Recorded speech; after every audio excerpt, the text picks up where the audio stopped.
बिस्मिल्लाहिर्रहमानिर्रहीम, अस्सलाम वालेकुम। मैं असदुल्ला ख़ान हूँ। हुकूमत की मुश्किलात में रोज़ बरोज़ इजाफ़ा होता जा रहा है।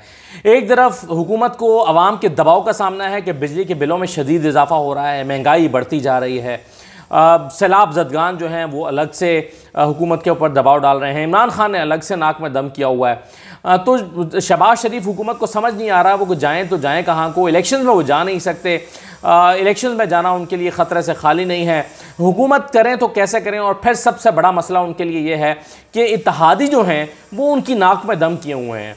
अब जरदारी साहब की तरफ से पिछले कई दिन के ऊपर से उनके ऊपर एक दबाव था। शहबाज शरीफ साहब उस दबाव को झेलने की कोशिश कर रहे थे, लेकिन आखिर में शहबाज शरीफ को हथियार डालने ही पड़े। ये क्या मामला है इस पर तो मैं बात करता हूँ, लेकिन पहले मैं आपको ये बताऊँ कि आज जो मरीम नवाज़ की पासपोर्ट वापसी वाला जो मामला है उस पर बिल आखिर समाअत हो ही गई।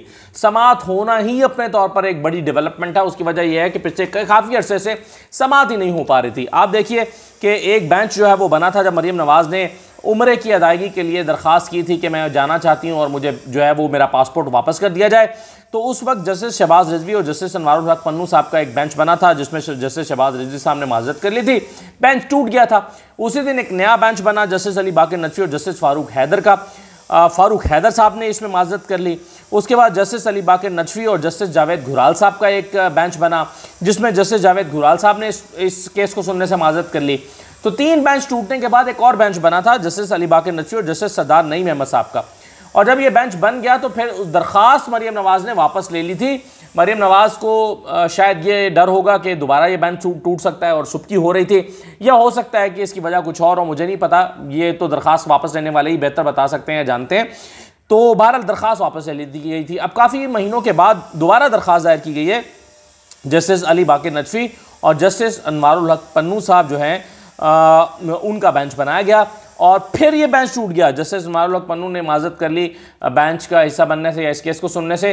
तो बिल आखिर पर चीफ जस्टिस साहब ने तंग आकर खुद अपनी सरबराही में एक 3 रुकनी बेंच बनाया जिसमें खुद को रखा, अली बाकर नदवी साहब को रखा। अली बाकर नदवी साहब के सामने पहले भी ये केस लग चुका था तो उन्होंने माजरत नहीं की थी, इसलिए उनके बारे में तो था कि ये तो केस सुन ही लेंगे। और जस्टिस तारिक सलीम शेख, तो ये 3 रुकनी बेंच जो है आज इसने समाअत की है। और आज समाअत करते हुए इब्तदाई समाअत में वही अमजद परवेज़ साहब ने दलाइल दिए हैं कि जी मरीम नवाज़ पर 7 करोड़ रुपए का इल्ज़ाम है, प्लस ये कि आज तक रेफरेंस दायर नहीं हो सका, प्लस ये कि ये बोनाफाइडी हैं, प्लस ये कि अगर जाएंगी तो वापस आ जाएंगी, कभी राह फरार इख्तियार नहीं किया तो इनको पासपोर्ट वापस कर दिया जाए। तो अब हुआ यह है आज की समाअत में कि अदालत ने आज वफाक को और नैब को और बाकी फ्रीकैन को नोटिस जारी किए हैं। अब वफाक का इसमें जवाब क्या होगा वो तो साफ जाहिर है। वफाक कहेगा कि जनाब कोई मसला नहीं है, आप इनको पासपोर्ट वापस करें। लेकिन असल जो इम्पॉर्टेंट बात है और देखने की बात है वो ये है कि नैब की तरफ से क्या जवाब दिया जाता है। आज कुछ रिपोर्टर्स ने नैब के प्रोसिक्यूटर्स से ये पूछने की कोशिश की कि आप क्या करेंगे, क्या जवाब देंगे। तो उन्होंने कहा कि हम ये देखेंगे कि अदालत का माहौल किधर को जा रहा है। यानी गैर वाज़ेह जवाब दिया। या तो उनके पास अभी फैसला नहीं हुआ है क्या क्या जवाब देना है, या फिर वो एक जानबूझ के मीडिया को बताना नहीं चाहते। बहरहाल ये है सबसे इसमें इंटरेस्टिंग और दिलचस्प बात यह है कि नैब का जवाब क्या होगा। क्या नैब इस वक्त उसका इम्तहान है नैब का। नैब क्या फैसला करती है। नैब ये फैसला करती है कि ठीक है जनाब इनको पासपोर्ट वापस कर दें, या फिर नैब ये फैसला करती है कि जी इनको पासपोर्ट वापस नहीं करना चाहिए। तो नैब क्या मौक़िफ़ इख्तियार करती है, ये बहुत ही अहम मामला है और बड़ा नैब का एक इम्तहान भी है। अब आ जाए ज़रा दूसरे मामले पर। दूसरा मामला जो है वो शहबाज शरीफ साहब की मुश्किलात में इजाफे के हवाले से आसिफ जरदारी साहब की फरमाइशों का एक सिलसिला है जो ख़त्म होने का नाम नहीं ले रहा।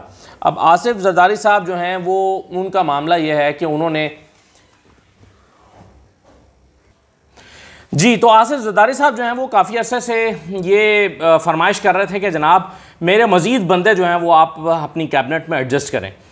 शहबाज शरीफ साहब चूँकि पहले ही ये कोई 62 की कैबिनेट बनी हुई थी और पाकिस्तान की तारीख़ की एक बड़ी तरीन जो कैबिनेट है वो थी। हालात ये हैं कि लोग जो हैं वो बिजली के बिल देने के लिए अपनी बालियाँ बेच रहे हैं और लोगों को जो है वो आटा ख़रीदने के लाले पड़े हुए हैं।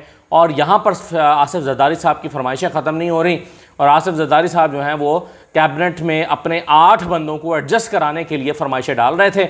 तो उसमें जो है वो शहबाज शरीफ साहब जो हैं उन्होंने काफ़ी लैतोलाल से काम लिया। पिछले काफ़ी दिन से वो जरदारी साहब को समझाने या टालने की कोशिश कर रहे थे, लेकिन जरदारी साहब टस से मस नहीं हो रहे थे।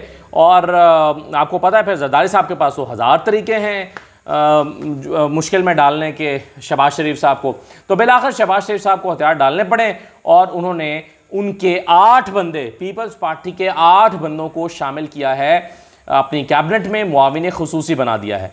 तो अब आप देखिए कि कितना जुल्म है। जैसा कि मैंने कहा कि इस वक्त पूरी कौम सैलाब में डूबी हुई है। लोगों के हालात ये हैं कि लोग अपनी बालियां बेच के बिजली के बिल अदा कर रहे हैं।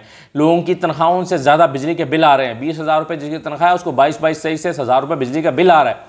तो लोग जो हैं वो ख़ुदकुशियाँ करने को जा रहे हैं और यहाँ पर शशके ख़त्म नहीं हो रहे कि कैबिनेट की तादाद बढ़ाकर 70 कर दी गई है। 70 की कैबिनेट पाकिस्तान में, सोचिए क्या हालात हैं कि 70 अफराद की कैबिनेट बना दी गई है। 8 नए मुआविनीन खुसूसी शामिल किए गए हैं। फैसल करीम कुंडी, इफ्तिखार बाबर साहब को शामिल किया गया है। रज़ा रब्बानी खर को शामिल किया गया है। महेश कुमार मलानी, सरदार सलीम हैदर, तस्लीम कुरैशी, महर इरशाद अहमद और मोहम्मद अली शाह बाचा, 8 नए अफराद को मुआविन खुसूसी बनाया गया। अब तादाद क्या हो गई है? 34 वफाकी वज़ीर हो गए हैं जनाब कैबिनेट में, 7 वज़ीर मुमलिकत हो गए हैं, 4 एडवाइज़र्स हैं वज़ीर आज़म के और 25 मुआविन खुसूसी हैं। 25, तो ये कुल तादाद 70 बनती है जो इस वक्त कैबिनेट हो गई है। तो इसमें इत्तेहादी जमातों के पहले ही 37 MNAs को पार्लिमानी सेक्रेटरी बनाया जा चुका है, एडजस्ट किया जा चुका है। तो अगर ये हुकूमत कोई 12 महीने और चल गई, 11 महीने जो इसकी मुद्दत रहती है, तो इंशाल्लाह 150 की कैबिनेट होगी और इतने ही तकरीबन इनके पास जो है वो अपने बंदे हैं पीपल्स पार्टी, PMLN और कुछ इत्तेहादी जमातों को मिलाकर। तो ये सारे के सारे इंशाल्लाह कहीं ना कहीं एडजस्ट होंगे, कैबिनेट में आएंगे। यही करने तो ये हुकूमत में आए हैं, आवाम को सर्व करने के लिए आए होते तो शायद ख्याल होता कि इस वक्त कौमी ख़जाने पर बड़ा बोझ पड़ा हुआ है। इस वक्त कौमी ख़जाना जो है वो आंसू रोते रोज़ाना नज़र आते हैं हमें। हमारे वज़ीर ख़जाना साहब मिफ्ता इस्माइल साहब, तो वो रोज़ाना रो रहे होते हैं, आंसुओं से रोने लगते हैं कि जी हालात बहुत बुरे हैं, हालात बहुत ख़राब हैं। और हालत ये है कि यहाँ पर क्या काबीना जो है वो बढ़ाई जा रही है और 70 की काबीना हो गई है। तो अब मुझे समझ नहीं आती कि शहबाज शरीफ साहब कितना ब्लैकमेल होंगे और आसिफ जरदारी से।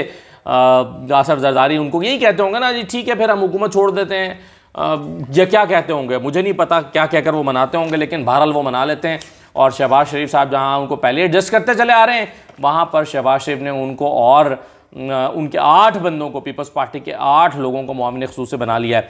तो ये हालात हैं जी इस हुकूमत के, जो चारों तरफ से मुश्किलात में घिरी हुई है और हर तरफ से मुश्किलात में घिरने के बावजूद भी जो है वो जो फरमाइशें हैं और शशके हैं वो ख़त्म नहीं हो रहे और आवाम की मुश्किलात में मुसलसल इजाफा होता जा रहा है। तो देखिए ये हुकूमत कब चल पाती है। मैं अगली वीडियो में आपके साथ बात करूँगा कि इमरान खान, जो मैंने कल भी जिक्र किया था कि इमरान खान ने हतमी तौर पर 3 कार्ड जो हैं वो उठा लिए हैं, टिक कर लिए हैं कि उनके पास जितने भी कार्ड्स थे उनमें से 3 उन्होंने उठा लिए हैं। उन 3 कार्ड में से कोई एक उन्होंने प्ले करना है और इलेक्शंस के लिए फोर्स करना है।